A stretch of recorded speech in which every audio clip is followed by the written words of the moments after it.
Okay, hi, I'm Jason Saenz. I'm super excited and nervous to introduce Mr. Weird Al Yankovic. I'm excited and nervous too. Great. Cool. All right, thanks for being here. My pleasure. This is amazing. And Weird Al is the star, I like saying star, of his new book, Weird Al the Book. You're always starring, and it's a coffee table book, right? It is. And yes, the cover comes right off, and it's full of pages and pictures and all sorts of crazy stuff. Success. It's yes. a book. Yes. And it fits on a coffee table quite nicely. You can kill ants with it. It's fun. Great. Well, this is incredible. This is a great look. Thank I you. read it. I'm not lying. The whole thing? The whole thing. Wow. Pictures and all. And it's great. Fans are going to love it. As a fan of your music and your parodies, I was introduced to a lot of the original music through your parodies. Is that true? Yeah, like I know Eat It better than Beat It. I know the lyrics to Fat better than Michael Jackson's song. Like a Surgeon, I can't tell you one lyric from Madonna's song, but yours is like ingrained in my heart. And when I first heard Eat It, I liked it so much that I went and I bought Thriller from that, because I hadn't heard any Michael Jackson before, and then obviously fell in love with Michael Jackson because he's incredible. But did you ever think that your parody songs, your silly songs, would introduce people to these great artists that you were parodying? I was just trying to give Michael Jackson a boost. Yeah, He needed some help. And yeah, I figured right. if I could just do anything to get a little bit more attention his way, I feel like I've done my job. That was very nice of you. My pleasure. He was struggling. I'm selfless in the 80s. that way. Yeah, I'm sure after you became a big success parodying people's songs, then everybody wanted that Weird Al bump. Right? Absolutely. Like after they saw what you did with Michael Jackson, they're like, I gotta get some of that Weird Al buzz.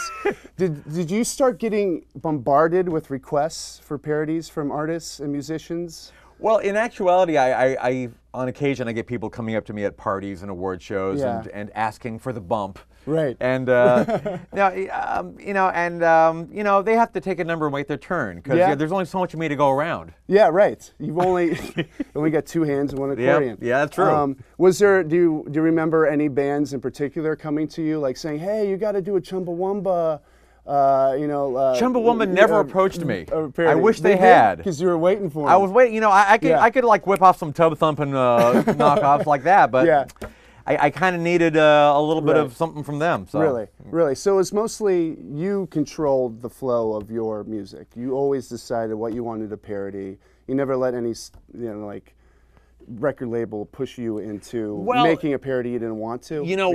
I think once that happened, because early on in my career, I used to be with Scotty Brothers Records, and they let me alone at the beginning because they figured like I wasn't going to sell any records. But then after I started selling records, they said, "Oh, we got some ideas for you." And the one thing that I remember, this is the only time they did this. The one time that they insisted was a Cyndi Lauper parody. They said, we're not going to put out this album unless you have a Cyndi Lauper parody on it. And I said, well, I've got this Madonna parody, Like a Surgeon. That probably will be the single. Like, we need a Cyndi Lauper parody. So they kind of forced my hand, and I did a kind of an awful parody called "Girls Just Want to Have Lunch." Yes. Not my finest hour, but it's sort of like it was under duress. Yes, I got you. All they really want is lunch. Yes. And that brilliant. Big women all around the world were like, yes, he's right though, but I don't know if it's.